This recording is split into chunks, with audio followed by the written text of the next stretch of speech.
So sellers are still confident in asking for the prices they're asking for, and buyers are still able to negotiate a little bit in their own behalf.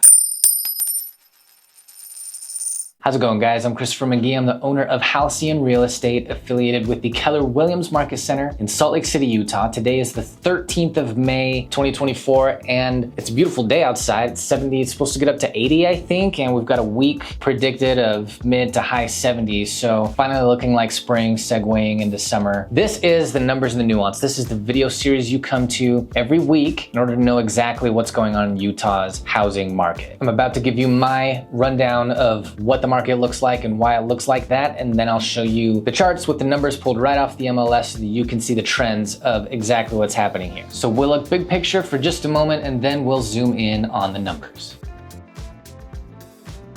So sellers are still confident in asking for the prices they're asking for, and buyers are still able to negotiate a little bit in their own behalf. Inventory took a long stride up this last week, while at the same time, many of the data sets that I'm watching paused on moving in the direction of everything being further in favor of the sellers. Average days on market for homes in Utah was getting into the mid 40s. It hopped back up to 51. Average list price came down this last week as opposed to continuing to hop up. And the number of homes that were closed on last week came down from near 700 the week prior to nearly 500 this week. So almost a drop in 200 homes sold between the previous week and this last week. And the number of price drops happening every week, the number of times that sellers are deciding they need to drop their price in order to attract a buyer, that is happening with ever increasing frequency. Now, we know from the average list price and average sold price data, this increasing number of dropping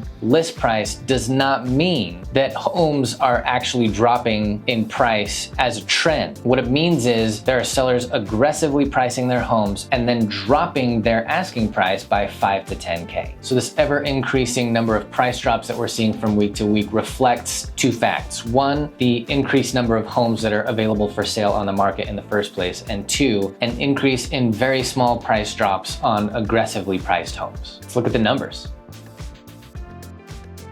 Okay, so inventory up to 8,521. That is up significantly from last week by a solid 400. That's a big step up. That's awesome. This is trending moderately up from the beginning of the year, and with the last 5 data points above that trend line, we see the trend accelerating, and we couldn't be happier about it. Average days on market comes to 51. That's up from the previous week. This is still trending down though. Average list price prior week came to 644,208. That's down from the previous week, keeping our uptrend moderate. Average sold price last week came to 635,827, which tells us the difference between average list price last week and average sold price last week came to 8,381. This data set trending closer to zero or no difference between list price and sold price. Number of homes sold last week came to 505, down significantly from the previous week. This is clearly still trending up though. Number of homes under contract right now is 5,435, which is down a bit from the previous week. This is trending up, but it has come down for the last 3 weeks. Number of price reductions last week came to 829, up again and continuing to trend up and accelerating that way. And finally, the number of listing contracts that were either canceled, expired, or withdrawn from the MLS last week came to 222, down from the previous week. This is the lowest we've seen it all year, reflecting sellers' confidence in the market. Now, I'm not making a prediction, but I am seeing the beginnings of the data sets suggesting the possibility. Do I want to say it and jinx us, or should I just say it? Yeah, I'm hopeful actually that with interest rates remaining high, and unpopular opinion, they should, and that with inventory continuing to climb, and let's